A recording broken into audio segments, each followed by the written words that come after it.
هاي اصحابي، وصفه النهارده هتبقى احلى مسقعه هيلثي ومن غير ما نقليها في الزيت. ولو اول مره تشوفوا الشانل بتاعتي متنسوش تعملوا لي لايك وشير وسبسكرايب. يلا بقى بينا على الوصفه. اول حاجه هنجيب البتنجان، نقدر ان احنا نقطعه زي ما انتم شايفين كده، حلقات تكون وسط شويه، ونحطها تحت الشوايه وندهنها دهنه زيت بسيطه قوي، وناخد بالنا منها عشان هي ما بتطولش، بالذات لو هي في الرف اللي فوق.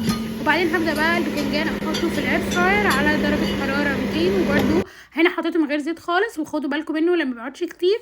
هنجيب بقى الطماطم، نبدا نعمل الصلصه، ننزل بالزيت ونبدا ننزل بحته ثوم، وابدا بقى استنى لما الثوم يتشوح معايا كده. هبدا انزل بقى بالصلصه. طبعا انا اتاكدت الطماطم كلها وحطيتها عندي في الخلاط، بدات ان انا اضربها لحد ما وصلت القوام اللي انتوا شايفينه ده. هبدا بقى انزل كده على الثوم واسيبها تتسبك شويه، وبعدين هبدا انزل بقى بالبتنجان والفلفل الاخضر اللي انا كنت عاملاهم قبل كده زي ما انتوا شايفين. بصوا البتنجان عامل ازاي من غير ولا ما نحطه في الزيت ولا يشرب زيت بقى كتير.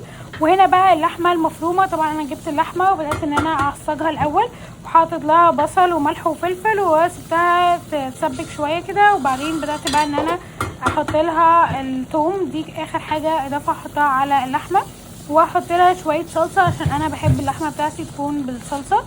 وهنا بقى زي ما انتم شايفين كده، وزي ما قلت لكم قبل كده متنسوش تعملوا لي لايك شير سبسكرايب، وقولوا لي هل انتوا بتحبوا الوصفات تكون الزيت بتاعها قليل ولا بتحبوها بالطريقه بتاعتنا المصريه، وقولوا لي محتاجين الوصفه اللي جايه تكون عباره عن ايه. ده كده كان شكل الصلصه وانا بنزلها على اللحمه المفرومه.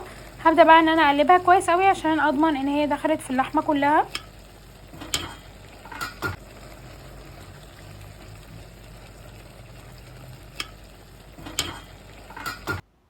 زي ما انتوا شايفين دي المرحله، خلاص الميه اللي فيها خلاص كلها راحت. هبدا بقى ان انا اضيفها على المسقعه بتاعتي واسيبها بقى شويه كده مع بعض، وهجيلكوا بقى بعد ما تخلص. ده كده شكلها حاجه كده سوبر تيستي وسوبر هيلثي، وبالهنا والشفا. باي.